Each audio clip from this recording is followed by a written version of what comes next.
నమస్తే, welcome to hello doctor. ఇవాల్టి topic వచ్చి బ్రెయిన్ స్ట్రోక్. అసలు ఎందుకు వస్తుంది బ్రెయిన్ స్ట్రోక్, దీనికి కారణాలు ఏంటి, వచ్చే ముందు ఎలాంటి సంకేతాలు ఉంటాయి, వీటి మీద మాట్లాడడానికి మనతో పాటు ఉన్నారు మెడికవర్ హాస్పిటల్ నుంచి doctor G Ranjith, interventional neurologist. So మీరు కూడా డాక్టర్తో మాట్లాడాలి అనుకుంటే స్క్రీన్ మీద డిస్ప్లే అవుతున్న నెంబర్స్ చూసి కాల్ చేయొచ్చు. Hello doctor. హలో అండి. ఈ మధ్య కాలంలో చాలా ఎక్కువగా వింటున్నాం డాక్టర్ దీని గురించి, బ్రెయిన్ స్ట్రోక్ వచ్చి చనిపోయారు అని చెప్పి. అసలు ఏంటి డాక్టర్ బ్రెయిన్ స్ట్రోక్ అంటే? సో బ్రెయిన్ స్ట్రోక్ అంటే అండి, తలకి సప్లై చేసే బ్లడ్ వెసల్స్, రక్తనాళాల్లో నుంచి సప్లై అయ్యే బ్లడ్ యొక్క డిస్టర్బెన్సెస్ వల్ల ఐదర్ క్లాట్ ఫార్మ్ అవటం వల్ల కానివ్వండి, ఆర్ రక్తనాళాల్లో ఏదైనా బ్రేక్ ఫార్మ్ అయ్యి బ్లీడింగ్ అవటం వల్ల కానివ్వండి, వచ్చేటటువంటి సిమ్టమ్స్ని బ్రెయిన్ స్ట్రోక్ అని చెప్పేసి అంటామండి. సో బ్రెయిన్ అనేది డిఫరెంట్ ఫంక్షన్స్ చేస్తుంది. ఫర్ ఎగ్జాంపుల్ మాట్లాడటం కానివ్వండి, మన హ్యాండ్స్ అండ్ లెగ్స్ మూమెంట్ కానివ్వండి, చూడటం కానివ్వండి, సో వీటన్నిటికీ సెంటర్ బ్రెయిన్లో ఉంటుంది. సో తలకి సప్లై చేసే బ్లడ్ వెసల్స్, ఏ ఏరియాకి సప్లై చేసే బ్లడ్ వెసల్స్లో డిస్టర్బెన్సెస్ వచ్చిందో ఆ యొక్క సిమ్టమ్స్ బయటకు కనిపిస్తాయి అన్నమాట. So hand and leg supply చేసే బ్లడ్ వెసల్స్లో డిస్టర్బెన్సెస్ వస్తే పెరాలసిస్ వస్తుంది. మాటకి సప్లై చేసే బ్లడ్ వెసల్స్లో డిస్టర్బెన్సెస్ వస్తే కాలు చెయ్యి యొక్క పక్షవాతం, మాట పడిపోతుంది. అండ్ అలాగే విజన్ కూడా ఎఫెక్ట్ అయ్యే అవకాశం ఉంటుంది. సో ఇందాక చెప్పినట్టు 2 టైప్స్ ఉంటాయండి. ఒకటి క్లాట్స్ ఫార్మ్ అయ్యి బ్లడ్ సప్లై తగ్గిపోతే దాన్ని ఇస్కీమిక్ స్ట్రోక్ అని చెప్పేసి అంటాము. ఎలాగైతే హార్ట్ అటాక్ అప్పుడు గుండెకి బ్లడ్ సప్లై ఆగిపోవటం వల్ల హార్ట్ అటాక్ వస్తుందో, అలాగే ఈ బ్రెయిన్ యొక్క బ్లడ్ వెసల్స్లో క్లాట్ ఫార్మ్ అయితే ఇస్కీమిక్ స్ట్రోక్ వస్తుంది. ఆర్ కొన్నిసార్లు బ్లడ్ వెసల్స్లో రప్చర్స్ ఫామ్ అయితే కనుక హెమరేజిక్ స్ట్రోక్ అని చెప్పేసి వస్తుందండి. అంటే బ్లీడింగ్ జరిగే అవకాశాలు ఉంటాయన్నమాట బ్రెయిన్లో. అంటే ఇవే ప్రధాన కారణాలా సార్? స్పెసిఫిక్గా రీజన్స్ ఏమైనా ఉన్నాయా సార్? సో స్పెసిఫిక్ రీజన్స్ ఏంటంటే అండి, ఈ బ్లడ్ వెసల్స్ యొక్క damage. So blood vessels damage ఎందుకు జరుగుతుంది? సో హైపర్ టెన్షన్ కానివ్వండి, డయాబెటీస్, డిస్లిపిడీమియా అంటే high cholesterol levels, or sleep apnea, kidney problems and increased body mass index, obesity, sedentary lifestyles. So ఇలాంటివి కారణాలు ఉంటాయండి బ్లడ్ వెసల్స్లో problems రావడానికి. సో ఇప్పుడు ఉన్నటువంటి లైఫ్ స్టైల్ వల్ల ఏంటి అని అంటే, యంగ్ పీపుల్లో కూడా బ్రెయిన్ స్ట్రోక్స్ చూస్తున్నాము. ఎలాగైతే హార్ట్ స్ట్రోక్స్ యంగ్ పీపుల్లో కూడా వస్తున్నాయో, అలాగే బ్రెయిన్ స్ట్రోక్స్ కూడా యంగ్ ఏజ్లోనే వస్తున్నాయి అన్నమాట. సో ఇవే కాకుండా కొన్ని జెనెటిక్ ఫ్యాక్టర్స్, అంటే కొంతమందికి క్లాట్స్ ఫార్మ్ అయ్యే టెండెన్సీస్ ఎక్కువ ఉంటాయి అన్నమాట. సో అలాంటివి కానివ్వండి, ఆర్ ఏజ్ ఎక్కువ అయ్యే కొద్దికి స్ట్రోక్ రిస్క్ ఎక్కువ అవుతూ ఉంటుంది. ఎంత ఎక్కువ అవుతుంది అంటే, at one point of time అంటే 50 years తర్వాత ప్రతి 4 ఒకరికి స్ట్రోక్ వచ్చే అవకాశం ఉంటుంది. అంత ఫ్రీక్వెంట్ డిసీజ్ అనమాట, అంత కామన్ డిసీజ్ ఇది.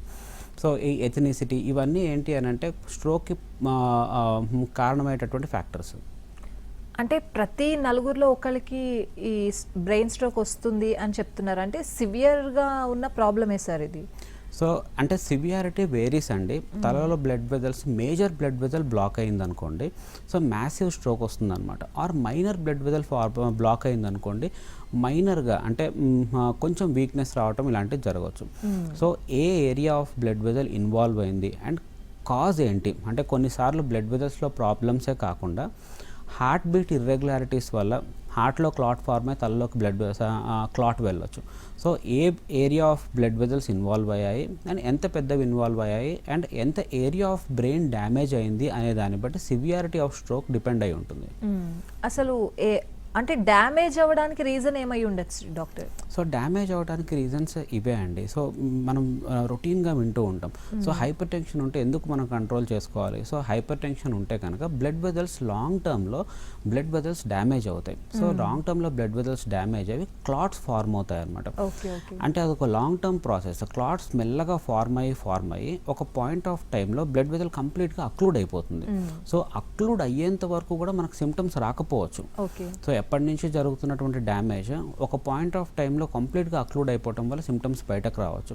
సో అలాగే పూర్లీ కంట్రోల్డ్ డయాబెటీస్ కానివ్వండి, or dyslipidaemia, high cholesterol levels ఉండి దాన్ని మనం కంట్రోల్లో పెట్టుకోలేకపోవటము, or lack of exercise, completely sedentary lifestyles కానివ్వండి, or very bad food habits కానివ్వండి, ఆర్ బిఎంఐ, హయ్యర్ బిఎంఐ ఉండటం, మోర్ దెన్ 30 బిఎంఐ ఉండటం కానివ్వండి, వేస్ట్ సైజ్ ఎక్కువ ఉండటము, కిడ్నీ ప్రాబ్లమ్స్ ఉన్న వాళ్ళు కూడా ఎక్కువ ప్రోన్ ఉంటారు బ్రెయిన్ స్ట్రోక్స్కి. అండ్ అబ్స్ట్రక్టివ్ స్లీప్ యాప్నియా అని చెప్పేసి మీరు వింటూ ఉంటుంటారు ఈ మధ్యకాలంలో, విపరీతంగా గురక రావటము. సో ఇలాంటి వాళ్ళు కూడా కొంచెం స్ట్రోక్ ఎక్కువ ప్రోన్ ఉంటారనమాట. ఓకే, సో బ్రెయిన్ స్ట్రోక్ రావడానికి ఇంటర్లింక్ అయ్యే ఫ్యాక్టర్స్ చాలా ఉన్నాయి, ఒక్కటి కాకుండా చాలా వరకు ఉన్నాయి. అండ్ ఇది స్ట్రోక్ అనేసరికి మనం సడన్ గా ఇది వస్తుందా డాక్టర్, ఏదైనా హెచ్చరికలు ఏమైనా మనకి కనిపిస్తాయా? సో ఒక 30% మందికి ముందర టీఐఏ అని చెప్పేసి ఒక వస్తుంటాయండి, ట్రాన్సియంట్ ఇస్కెమిక్ అటాక్, టీఐఏస్ అంటే. సో టీఐఏస్ అంటే ఏంటి అని అంటే, ఫర్ ఎగ్జాంపుల్ ఒక 90% బ్లాక్ అయినటువంటి బ్లడ్ వెసల్ ఏదైతే ఉందో దాని నుంచి బ్లడ్ సప్లై తగ్గినప్పుడు మైల్డ్గా వీక్నెస్ వచ్చి దానికి అదే రికవర్ అవుతూ ఉంటుందన్నమాట. సో ఆ రికవర్ అయిపోవటాన్ని ట్రాన్సియంట్ ఇస్కెమిక్ అటాక్ అంటాం. అంటే అది కంప్లీట్గా రివర్సబుల్ ఫార్మ్ అనమాట. ఫర్ ఎగ్జాంపుల్ ఒక 5 నిమిషాల పాటు ఎడం వైపు కాలు చేయి పని చేయలేదు, అండ్ ఆర్ ఒక 5 నిమిషాల పాటు కుడివైపు కాలు చేయి పని చేయలేదు, ఆర్ మాట్లాడటానికి అవ్వలేదు, ఆర్ ట్రాన్సియంట్గా ఒక పీరియడ్ ఆఫ్ టైం మూతి వంకరపోయింది మళ్ళీ సరైంది అని చెప్పేసి మా దగ్గరకు వస్తూ ఉంటారు. సో వాళ్ళని స్ట్రోక్ ఎంత సీరియస్గా తీసుకుని ట్రీట్ చేస్తామో ఈ ట్రాన్సియంట్ ఇస్కెమిక్ అటాక్స్ని కూడా మనం అంతే సీరియస్గా తీసుకోవాలి. ఎందుకంటే ఈ ట్రాన్సియంట్ ఇస్కెమిక్ అటాక్స్ వస్తున్నాయి అని అంటే it indicates that he may land in to a larger stroke అనమాట. నెక్స్ట్ 1 or 2 డేస్లో ఇది పెద్ద స్ట్రోక్ కింద కన్వర్ట్ అయ్యే అవకాశం ఉంటుంది. కాబట్టి ఈ హెచ్చరికలు, for example transient blurring of vision or transient dysarthria, మాట్లాడటంలో కొంచెం సేపు ఇబ్బంది కలిగి నార్మల్ అవ్వటము, మూతి కొంచెం సేపు వంకరై నార్మల్ అవటము, కాలు చేయి కొంచెం సేపు వీక్ అయ్యి మళ్ళీ నార్మల్ అవటము, కొంచెంసేపు ఇంబ్యాలెన్స్ లాగా అనిపించి నార్మల్ అవటము. So these are the signs that a person may get a stroke. Doctor, ఇవి ప్రధాన రీజన్స్ అంటే హెచ్చరికల, ఇలా ఉన్న ప్రతి ఒక్కరికి వచ్చే అవకాశం ఉందని కూడా చెప్పాలా? సో ఇప్పుడు ఒకటి ఏంటంటే అండి, లోకలైజింగ్ ఫీచర్స్ అని ఉంటాయి. ఫర్ ఎగ్జాంపుల్ ఒకవైపు అంటే right side hand and leg మాత్రమే నాకు వీక్ అయింది అని చెప్తారు. ఆర్ కొంతమంది సడన్గా నేను మాట్లాడటానికి ట్రై చేసి అలా మాటే రాలేదు అని చెప్పేసి అంటారు. ఆర్ కొంతమందికి మూతి మొత్తం పక్కకు వంకరపోయింది అని చెప్పేసి చెప్తారు. అలా లోకలైజ్డ్గా ఒకవైపు వచ్చేటటువంటి సిమ్టమ్స్ బాగా స్పెసిఫిక్ అండి. ఎందుకంటే కొంతమందికి మూతి చుట్టూ తిమ్మిరి వస్తుందనో, రేపుతో 2 కాళ్ళు 2 చేతులు తిమ్మిరి వస్తుందనో అని చెప్పేసి అంటారు. అవి ఏంటి అని అంటే యూజువల్లీ బ్రెయిన్ స్ట్రోక్ అనేది బ్రెయిన్లో ఒకవైపు జరుగుతుంది, దానికి ఆపోజిట్ సైడ్ స్ట్రోక్ వస్తుంది. కాబట్టి జనరల్గా 2 వైపులు వచ్చేటటువంటి యూజువల్గా స్ట్రోక్ ఉండకపోవచ్చు అనమాట. రైట్ డాక్టర్, గోల్డెన్ అవర్ అని చెప్తూ ఉంటారు. అసలు ఏంటి డాక్టర్ ఈ గోల్డెన్ అవర్ అంటే? ఈ టైంలో ఎలాంటి చికిత్సా విధానాలు చేస్తూ ఉంటారు? సో గోల్డెన్ అవర్ అంటే ఏంటంటే అండి, స్ట్రోక్ వచ్చినప్పుడు ఫస్ట్ 4.5 అవర్స్ వరకు అంటే ఇస్కెమిక్ స్ట్రోక్ అంటే క్లాట్ ఫార్మ్ అవటం వల్ల వచ్చేటటువంటి స్ట్రోక్ గురించి మాట్లాడుకుంటున్నామండి మనం ఇప్పుడు. సో ఫస్ట్ 4.5 అవర్స్ వరకు ఆ క్లాట్ ఫార్మేషన్ని, ఆ క్లాట్ని లైస్ చేయడానికి అంటే ఆ క్లాట్ని కరిగించడానికి ఇచ్చేటటువంటి ఇంజెక్షన్స్ మనం ఇవ్వచ్చు అనమాట.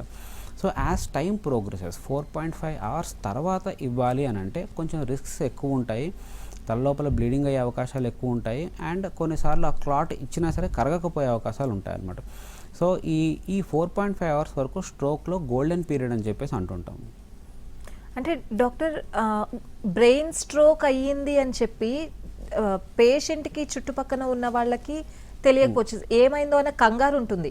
సో అట్లా చాలా మంది రీసెంట్ గా కూడా బండి మీద నుంచి సడన్ గా పడిపోవడం, హాస్పిటల్కి తీసుకెళ్తే వాళ్ళకి బ్రెయిన్ స్ట్రోక్ వచ్చిందని చెప్పడం, ఇట్లాంటివి చాలా విన్నాం డాక్టర్. సో చుట్టుపక్కల ఉన్న వాళ్ళు ముందు ఎలాంటి జాగ్రత్తలు తీసుకోవాలి? సో బేసికల్ ఏంటంటే ఎలాగైతే కార్డియాక్ అరెస్ట్ రోడ్ మీద అవ్వచ్చు, అలాగే బ్రెయిన్ స్ట్రోక్స్ కూడా సడన్గా రోడ్ మీద మన పక్కన నుంచి ఉన్న వాళ్ళకి అవ్వచ్చు, ఆర్ మన పక్కన ఇంట్లో ఉన్న వాళ్ళకి అవ్వచ్చు. సో అలా అయినప్పుడు ఏంటి అంటే ఇది బ్రెయిన్ స్ట్రోక్ అని చెప్పేసి ఐడెంటిఫై చేయడం చాలా important. For example heart attack వచ్చిందనుకోండి, పెయిన్ వస్తుంది, విపరీతమైన నొప్పి నొప్పి నొప్పి అని చెప్తారు పేషెంట్. సో కానీ బ్రెయిన్ స్ట్రోక్ వచ్చిన వాళ్ళు ఏంటి అంటే most of the times painless ఉంటుంది. కాబట్టి పక్కన వాళ్ళు ఐడెంటిఫై చేయడం అనేది చాలా ఇంపార్టెంట్ అనమాట. సో ఐడెంటిఫై చేయడానికి WHO కానివ్వండి, లేకపోతే వరల్డ్ స్ట్రోక్ ఆర్గనైజేషన్ కానివ్వండి, కొన్ని నిమోనిక్స్ రిలీజ్ చేశారనమాట. So one of the easy mnemonic to remember is be fast. Be fast అంటే సడన్ లాస్ ఆఫ్ బ్యాలెన్స్, సడన్గా నడవడానికి ఇబ్బంది పడిపోతున్నారు, అటు ఇటు తూగుతున్నారు. Or sudden loss of vision over one side అంటే ఐ సైట్లో సడన్ ప్రాబ్లం వచ్చింది. ఎఫ్ అంటే సడన్ ఫేషియల్ ఎసిమెట్ అంటే మూతి వంకరకు పోయింది. ఆర్ ఆర్మ్ వీక్నెస్, ఒకవైపు చెయ్యి సడన్గా పైకి లేపలేకపోతున్నాడు. ఆర్ స్పీచ్ డిఫికల్టీస్, అప్పటి వరకు బాగా మాట్లాడుతున్న మనిషి సడన్గా మాట పోయింది ఆర్ నత్తిగా మాట్లాడుతున్నాడు అని అంటే ఇవి స్ట్రోక్ని ఇమ్మీడియట్గా ఐడెంటిఫై చేసుకోగలిగిన ఫీచర్స్. సో ఇలా కనుక మనం ఐడెంటిఫై చేసాము ఎవరికైనా వచ్చింది అని అంటే మనం టైం నోట్ చేసుకుని ఇమ్మీడియట్గా దగ్గరలో ఉన్న హాస్పిటల్కి తీసుకువెళ్ళాలండి. డాక్టర్, ఈ హార్ట్ స్ట్రోక్ని బ్రెయిన్ స్ట్రోక్ని ఎట్లా డిఫర్ చేస్తారు డాక్టర్? సో బ్రెయిన్ స్ట్రోక్ ఏంటంటే అండి, మోస్ట్ ఆఫ్ ద టైమ్స్ ఈ న్యూరలాజికల్ సిమ్టమ్స్ అనేవి ఈజీగా తెలిసిపోతాయి అనమాట. న్యూరలాజికల్ సిమ్టమ్స్ అంటే ఒకవైపు కాలు చేయి కదిలిస్తుంటాడు, ఇంకొక వైపు కాలు చేయి కదిలించలేరు, అండ్ మూతి వంకరకు పోతుంది, అండ్ మాటల బయటకు రాకపోవటము, ఆర్ ఒకవైపు విజన్ సరిగా కనిపించట్లేదు అని చెప్పేసి చెప్పటము, ఇలాంటివి చెప్తారు. హార్ట్ స్ట్రోక్ సిమ్టమ్స్ ఏముంటాయి? చెస్ట్ పెయిన్ రావటము, విపరీతంగా స్వెట్టింగ్ రావటము, బీపీ డౌన్ అయిపోవటము, ఇలాంటివి హార్ట్ స్ట్రోక్ యొక్క సిమ్టమ్స్ అండ్ సైన్స్ ఉంటాయి. అండ్ స్ట్రోక్ చికిత్సలో థ్రోంబోలిసిస్ ఎంతవరకు పనిచేస్తుంది డాక్టర్? థ్రాంబోలైసిస్ ఏంటంటే అండి, ఇందాక చెప్పినట్టు గోల్డెన్ అవర్ అనే కాన్సెప్ట్ ఎందుకు వచ్చింది అని అంటే, బ్రెయిన్ స్ట్రోక్లో థ్రాంబోలైసిస్ ఇవ్వగలిగింది 4.5 అవర్స్ వరకు బ్రెయిన్ స్ట్రోక్లో థ్రాంబోలైసిస్ ఇవ్వగలం. ఇప్పుడు ఏంటి అని అంటే 4.5 అవర్స్ వరకు ఇవ్వగలము అని అంటే 4.5 అవర్స్ వరకు వెయిట్ చేయొచ్చు అని కాదు. So as early as possible మనము డిటెక్ట్ చేసి ట్రీట్ చేసామనుకోండి. ఫర్ ఎగ్జాంపుల్ ఒక పేషెంట్ మనం 1 అవర్లో కనుక థ్రాంబోలైసిస్ అడ్మినిస్టర్ చేస్తే, ఇంజెక్షన్ అడ్మినిస్టర్ చేస్తే అవుట్కమ్ అంటే ఆ క్లాట్ కరిగిపోయే అవకాశాలు ఎక్కువ ఉంటాయి 4.5 అవర్స్ వరకు వెయిట్ చేయడం కంటే. సో కొంతమందికి ఏంటి అని అంటే హాస్పిటల్ పక్కన ఉన్న వాళ్ళు ఎవరో ఒకరు ఉంటారు. సో ఆయన స్ట్రోక్ రాగానే తీసుకొస్తారు, ఒక 20 మినిట్స్ 30 మినిట్స్లో తీసుకొస్తుంటారు. వాళ్ళకి ఇమ్మీడియట్గా స్కాన్ ఒక 20 మినిట్స్లో స్కాన్స్ కంప్లీట్ చేసేసి ఆ ఇంజెక్షన్ ఇస్తూ ఉంటాం.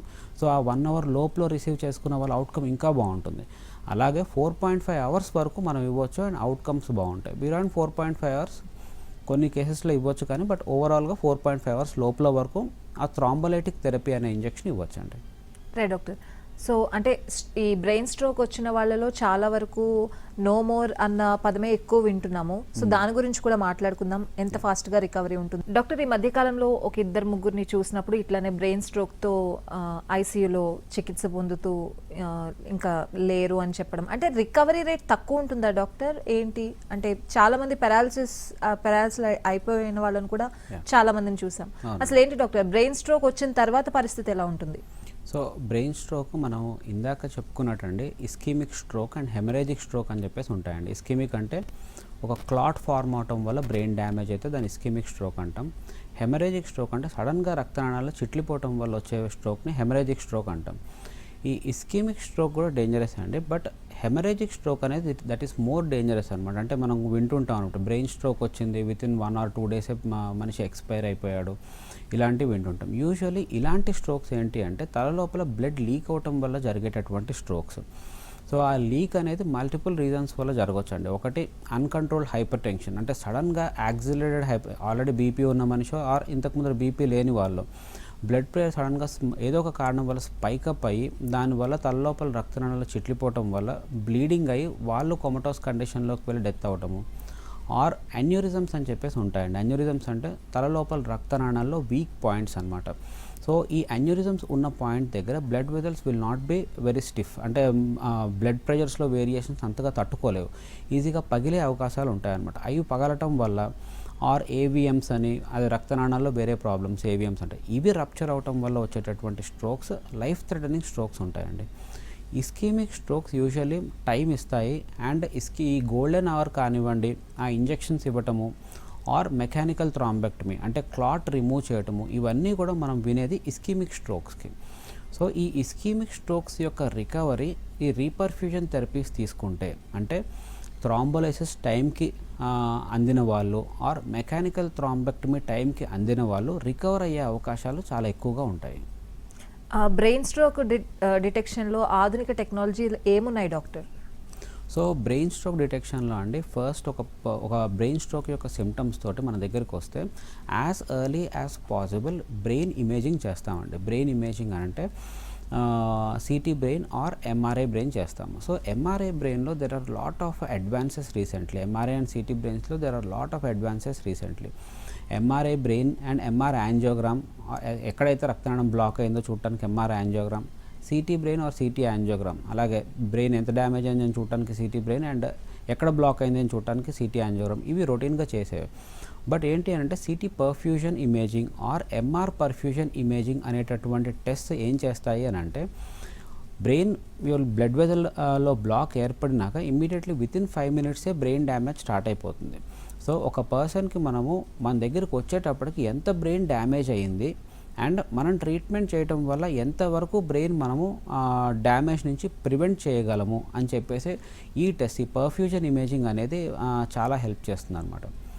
సో అలాగే ఈ perfusion imaging rapid AI technology అని చెప్పేసి ఒకటి ఉంటుందండి. ర్యాపిడ్ ఏఐ టెక్నాలజీ అని అంటే ఏ బ్లడ్ వెజల్ బ్లాక్ అయింది అండ్ ఎంతవరకు brain at risk of getting damaged permanently and ఎంత బ్రెయిన్ పర్మనెంట్గా డ్యామేజ్ అయిపోయింది అనే ఒక ఓవరాల్ పిక్చర్ అనేది క్విక్గా ఇస్తుంది అనమాట. ఈ సిటీ ఆర్ ఎంఆర్ఐ స్కాన్ని ఆ ర్యాపిడ్ ఏఐ టెక్నాలజీలోకి మనము కన్వర్ట్ చేసుకొని చూస్తే కనుక ఈ ఇన్ఫర్మేషన్ అంతా వస్తుంది. దాన్ని బట్టి ట్రీట్మెంట్ డెసిషన్స్ ఈజీ అవుతాయి. ఎస్ డాక్టర్, ఈ రీహాబిలిటేషన్ ప్రక్రియ ఎలా ఉంటుంది డాక్టర్ అండ్ రికవరీ తర్వాత ఎలా పనిచేస్తుంది ఇది? సో బేసికలీ ఏంటంటే అండి, రిహాబిలిటేషన్ సర్వీసెస్ అనేవి సో నేను మీకు చెప్పినట్టు ఎంత బ్రెయిన్ డ్యామేజ్ అయ్యింది అనే దాన్ని బట్టి ఎంత డెఫిసిట్స్ అంటే కాలు చెయ్యి ఎంతవరకు వీక్నెస్ మిగిలి ఉంది అనేది ఎంతవరకు అయ్యింది పేషెంట్కి అనేది డిపెండ్ అయి ఉంటుందన్నమాట. సో పవర్ గ్రేడింగ్ అని చెప్పేసి చేస్తుంటాం. అంటే ఎక్కువ వీక్నెస్ ఉన్న వాళ్ళకు మాత్రం డెఫినెట్లీ రీహాబిలిటేషన్, ఎంత వీక్నెస్ ఉన్నా సరే rehabilitation services definitely important. But ఎక్కువ వీక్నెస్ ఉన్న వాళ్ళకి అంటే అగెయిన్స్ట్ గ్రావిటీ కూడా లేపలేకపోతున్నారు కాలు చేయి at the point of discharge అనుకున్న వాళ్ళకి మాత్రం మెడిసిన్స్ ఎంత ఇంపార్టెంట్ రోల్ ప్లే చేస్తాయో రీహాబిలిటేషన్ సర్వీసెస్ అంతే ఇంపార్టెంట్ రోల్ ప్లే చేస్తాయి. సో కొంతమంది వచ్చి అడుగుతూ ఉంటారు, మెడిసిన్స్ రెగ్యులర్గా వేసుకుంటున్నాము బట్ కాలు చేయి ఇంకా పని చేయట్లేదు ఏంటండి అని చెప్పేసి. నో, మెడిసిన్స్ ఎంత ఇంపార్టెంటో డెఫినెట్లీ ఫిజియోథెరపీ కూడా అంతే ఇంపార్టెంట్. ఫిజియోథెరపీ కనుక చేయకపోతే బ్రెయిన్కి ఒక ఫీడ్బ్యాక్ ఉండదు, ఇంప్రూవ్ అవ్వాలి అండ్ కాలు చేతిని కదిలించాలి అనే ఫీడ్బ్యాక్ ఉండదు అనమాట. So physiotherapy is also very important. Right doctor, ఈ టెలిమెడిసిన్ అలాగే ఆర్టిఫిషియల్ ఇంటెలిజెన్స్ ఎంతవరకు ఉపయోగపడతాయి డాక్టర్? సో స్ట్రోక్లో టెలిమెడిసిన్ అనేది it is playing a big role అండి. ఫర్ ఎగ్జాంపుల్ అన్ని హాస్పిటల్స్లోను పెరిఫెరల్ సెంటర్స్లోను థ్రాంబెక్టమీ సర్వీసెస్. థ్రాంబెక్టమీ అంటే బ్రెయిన్ లోపల క్లాట్స్ని ఎలాగైతే మనం ఇంజెక్షన్స్ గురించి మాట్లాడుకున్నామో బ్రెయిన్ లోపల క్లాట్ తీయటాన్ని గోయింగ్ ఎండోవాస్కులర్లీ అంటే రక్తనాళాల లోపల వైర్స్ పాస్ చేసి క్లాట్ రిమూవ్ చేయడాన్ని మెకానికల్ థ్రాంబెక్టమీ అంటాం. పెరిఫెరల్ సెంటర్స్లో మెకానికల్ థ్రాంబెక్టమీ ఫెసిలిటీస్ ఉండకపోవచ్చు, ఓన్లీ సిటీ బ్రెయిన్ సర్వీసెస్ ఒక్కటే ఉండొచ్చు. సో థ్రాంబోలైసిస్ అనే ఏజెంట్ అంటే మనం 4.5 hours ఇచ్చేటటువంటి ఏజెంట్ ఎలాంటి సిచ్యువేషన్స్లో కూడా ఇవ్వచ్చు అంటే ఒక చిన్న hospital where only CT brain is there, పేషెంట్కి స్ట్రోక్ సిమ్టమ్స్ ఉన్నాయి అని అంటే ఇమ్మీడియట్గా సిటీ బ్రెయిన్ చేసుకుని ఏమీ బ్లీడింగ్ లేదు అని రూల్ అవుట్ చేసేసుకుని అక్కడే డైరెక్ట్గా థ్రాంబోలైసిస్ ఇచ్చేసేయచ్చు. అక్కడి నుంచి ఏదైనా bigger centre, for example Medicover hospital ఉందనుకోండి, మాకు పెరిఫెరల్ సెంటర్స్ నుంచి అక్కడ థ్రాంబోలైసిస్ చేసేసి మాకు కాల్ చేస్తారనమాట. So we got one patient of ischemic stroke. So ఇక్కడ మేము థ్రాంబోలైసిస్ సిటీ స్కాన్ మాకు పెడతారు అండ్ పేషెంట్ క్లినికల్ సిచ్యువేషన్ మాకు చెప్తారు. ఇక్కడ వరకు తీసుకురండి, ఇక్కడ తీసుకొచ్చినాక థ్రాంబోలైసిస్ చేస్తాము అని చెప్పేసి చెప్పాము. మేము సిటీ స్కాన్ చూసి పేషెంట్ యొక్క సిమ్టమ్స్ని మేము ఫోన్లో డిస్కస్ చేసి అక్కడ డాక్టర్ తోటి అక్కడే టైం వేస్ట్ కాకుండా ఇంజెక్షన్ ఇప్పించేస్తాము. సో టెనెక్టిప్లేస్ కానివ్వండి, ఆల్టిప్లేస్ కానివ్వండి. అండ్ పేషెంట్ యొక్క సిమ్టమ్స్ని బట్టి అంటే లార్జ్ స్ట్రోక్ అనిపిస్తే డెఫినెట్లీ ఏదైనా మేజర్ రక్తనాళం యొక్క బ్లాక్ మనం సస్పెక్ట్ చేయాలి కాబట్టి అక్కడి నుంచి ఓవర్ ఫోన్ మేము కోఆర్డినేట్ చేసి we'll send one ambulance and ఇక్కడికి వచ్చినాక we'll directly take patient for mechanical thrombectomy అని చెప్పేసి ఆ క్లాట్ రిమూవల్కి తీసుకుంటామండి. So tele services do play significantly important role. Doctor, ఈ బ్రెయిన్ స్ట్రోక్ విషయంలో అసలు ఎంతవరకు అవేర్నెస్ ఉంది అని అనుకుంటున్నారు డాక్టర్ ప్రజల్లో? మేడం, బేసికలీ ఎంతైనా సరే హార్ట్ స్ట్రోక్కి ఉన్నంత అవేర్నెస్ డెఫినెట్లీ లేదండి. అంటే రీసెంట్లీ అంటే 2015 was a year when this mechanical thrombectomy was came out. Mechanical thrombectomy అంటే హార్ట్కి చేసినట్టు, హార్ట్కి ఏం చేస్తారు, హార్ట్ అటాక్ రాగానే ఆ థ్రాంబోలైటిక్ ఇంజెక్షన్ ట్యాబ్లెట్స్ ఇచ్చి క్యాత్ ల్యాబ్కి తీసుకుని వెళ్ళి ఆ ఏదైతే రక్తనాళం పూడుకుపోయిందో ఆ రక్తనాళాన్ని ఓపెన్ చేస్తారు. సో అలానే మాకు బ్రెయిన్ పరంగా ఆ అడ్వాన్స్ వచ్చింది 2015లో, that is 10 years back. So so definitely ఈ 10 ఇయర్స్లో చాలా అవేర్నెస్ పెరిగిందండి. సో ఇలాంటి ప్రొసీజర్స్ ఉంటాయి అని. బట్ ఇంకా కూడా చాలా అవేర్నెస్ రావాలండి. ఎందుకనంటే హార్ట్ స్ట్రోక్కి రెస్పాండ్ అయినంత క్విక్గా జనాలు రెస్పాండ్ కారు. అండ్ ఇప్పటికి కూడా చాలామంది బ్రెయిన్ స్ట్రోక్ వచ్చింది అనగానే క్విక్గా క్వాక్ దగ్గరికి వెళ్ళిపోతారు తప్ప హాస్పిటల్కి రావాలి, మనకి ఫెసిలిటీస్ ఉన్నాయి అంటే థ్రాంబోలైసిస్ అనే ఇంజెక్షన్ తీసుకోవచ్చు, ఆర్ థ్రాంబెక్టమీ అనే ప్రొసీజర్ చేయించుకోవచ్చు. There are good chances of recovery with this procedures అనేది ఇప్పటికి కూడా అవేర్నెస్ తక్కువే ఉందండి. అంటే ఇండియన్ స్ట్రోక్ అసోసియేషన్ కానివ్వండి, వరల్డ్ స్ట్రోక్ అసోసియేషన్ కానివ్వండి, and different stroke groups they are trying their best to create awareness, but still there is lot of lacunae. Brain stroke విషయంలో మెడికవర్లో ఎలాంటి అడ్వాన్స్డ్ ట్రీట్మెంట్స్ ఉన్నాయి doctor? So Medicover is one peripheral referral unit అండి. Basically ఏంటి అని అంటే ఏ type of stroke patient అయినా సరే ట్రీట్ చేయగలిగిన యూనిట్ అనమాట. So one advantage with Medicover is we have 3 cath labs అండి. అంటే ఈ ప్రొసీజర్స్ అన్నీ చేసేవి cath labsలో అనమాట. So we have one dedicated neuro cath lab. So దీంతో అడ్వాంటేజ్ ఏంటంటే అండి, ఎప్పుడు కూడా ఒక స్ట్రోక్ పేషెంట్ మా దగ్గరకు వచ్చినప్పుడు సో వేరే పేషెంట్స్ ఇంకా టైం పడుతుందనో ఆర్ cath lab కోసం వెయిట్ చేయడమనో అలాంటిది ఉండదు అనమాట. క్విక్గా మాకు ఒక పర్ఫెక్ట్లీ ఎస్టాబ్లిష్డ్ స్ట్రోక్ కోడ్ అని చెప్పేసి ఉంది. సో ప్రతి ఏ పేషెంట్ అయినా సరే 24 hours ఆఫ్ ఆన్సెట్ ఆఫ్ సిమ్టమ్స్కి మా దగ్గరికి వచ్చారు అని అంటే స్ట్రోక్ కోడ్ అనౌన్స్ చేస్తాము. స్ట్రోక్ కోడ్ అనౌన్స్ చేయంగానే multiple departments will get activated. For example radiologist will know that acute stroke came to our hospital. Cath lab staff will know, anesthetist will know, ER team will know. So without wasting any time, we will transfer that patient to radiology department అనమాట scan కోసం. అక్కడి నుంచి బయటకు రాగానే అవసరం ఉంటే ఇమీడియట్గా thrombolysis అని ఇంజెక్షన్ ఇప్పిస్తాము. థ్రాంబోలైసిస్ ఇచ్చినాక క్లాట్ రిమూవల్ కూడా అవసరం ఉంది అని అంటే అక్కడి నుంచి ఇమ్మీడియట్లీ cath labకి షిఫ్ట్ చేసుకుంటాము. అండ్ cath labలో ప్రొసీజర్ అయిపోయినాక మొత్తం అయిపోదండి. అక్కడి నుంచి మళ్ళీ ICU, we have a very good neuro ICU setup. So అక్కడి నుంచి న్యూరో ఐసీయూకి షిఫ్ట్ చేసుకుంటాము. బ్లడ్ ప్రెషర్ మేనేజ్మెంట్ కానివ్వండి, ఆర్ ఆస్పిరేట్ కాకుండా కానివ్వండి, ఆర్ ఫర్దర్గా యాంటీ ఎడిమా మెజర్స్ కానివ్వండి, అక్కడ అన్నీ స్టార్ట్ చేసుకుని స్టెబిలైజ్ చేస్తాం అనమాట. సో ఈ ఇంట్రికేట్ నెట్వర్క్ అనేది ఏ హాస్పిటల్స్లో అయితే ఉంటాయో ఆ హాస్పిటల్స్ మాత్రమే అన్ని స్ట్రోక్ కేసెస్ డీల్ చేయగలిగే కెపాసిటీ ఉంటుందండి. డాక్టర్, ఒక్కసారి స్ట్రోక్ వచ్చి రికవర్ అయిన తర్వాత మళ్ళీ స్ట్రోక్ వచ్చే ఛాన్సెస్ ఉంటాయా? అండ్ రికవర్ అయిన తర్వాత వాళ్ళ లైఫ్ స్పాన్ ఎట్లా ఉంటుంది? లైఫ్ స్టైల్ ఏదైనా మార్చుకోవాల్సిన అవసరం ఉంటుందా? స్ట్రోక్ వచ్చిన తర్వాత డెఫినెట్లీ రికరెంట్ స్ట్రోక్స్ అని చెప్పేసి వస్తుంటాయండి. ఎప్పుడైతే మనము రిస్క్ ఫ్యాక్టర్స్ని అడ్రస్ చేయలేదో, స్ట్రోక్ ఎందుకు వచ్చిందో ఆ రిస్క్ ఫ్యాక్టర్స్ మనం అడ్రస్ చేయలేదో, for example smoking might be a risk factor for that particular person. So ఈ స్ట్రోక్కి ట్రీట్ చేసాము, రికవర్ అయిపోయాడు, మళ్ళీ వెళ్ళి స్మోకింగ్ స్టార్ట్ చేశాడు అనుకోండి, definitely he will be prone for one more stroke. అలాగే డయాబెటీస్, హైపర్ టెన్షన్, డిస్లిపిడీమియా ఇవన్నీ కూడా అప్రాప్రియేట్గా ట్రీట్ చేసుకోవాలి. అంటే సెకండరీ స్ట్రోక్స్, ఒకసారి స్ట్రోక్ వచ్చిన వాళ్ళకి మళ్ళీ రావడం అనేది సెకండరీ స్ట్రోక్స్ అనమాట. సెకండరీ స్ట్రోక్స్ని ప్రివెంట్ చేసుకోవడానికి ప్రతి ఒక్క రిస్క్ ఫ్యాక్టర్ని ప్రాపర్గా అడ్రస్ చేస్తే కనుక మళ్ళీ రిపీటెడ్గా స్ట్రోక్స్ వచ్చే అవకాశం తక్కువ ఉంటుంది. అండ్ లైఫ్ స్పాన్ విషయానికి వస్తే డెఫినెట్లీ అండి అన్ట్రీటెడ్ స్ట్రోక్ అంటే for example literature says that ఒక లార్జ్ బ్లడ్ వెజల్ బ్రెయిన్లో బ్లాక్ అయ్యి దానికి కనుక ట్రీట్మెంట్ తీసుకోకపోతే ఒక మనిషి 32 సంవత్సరాలు ఏజ్ అయిపోతాడు. ఫర్ ఎగ్జాంపుల్ ఒక 30 years పర్సన్కి స్ట్రోక్ వచ్చింది అని అంటే దానికి ప్రాపర్ ట్రీట్మెంట్ తీసుకోలేదు అండ్ పర్మనెంట్ పెరాలసిస్ డెవలప్ అయింది అంటే his biological age may go by 65 years person లాగా అయిపోతాడు అనమాట. సో అంత లైఫ్ స్పాన్ తగ్గుతుందండి. Right. Anyways thank you so much doctor. ఈ బ్రెయిన్ స్ట్రోక్కి సంబంధించి చాలా అవేర్నెస్ కల్పించారు. ఎందుకు వస్తుంది, ఎలా వస్తుంది, ఎటువంటి జాగ్రత్తలు తీసుకోవాలి అని చెప్పి. Thank you doctor. థ్యాంక్స్. ఇది వాళ్ళ హలో డాక్టర్. నమస్తే.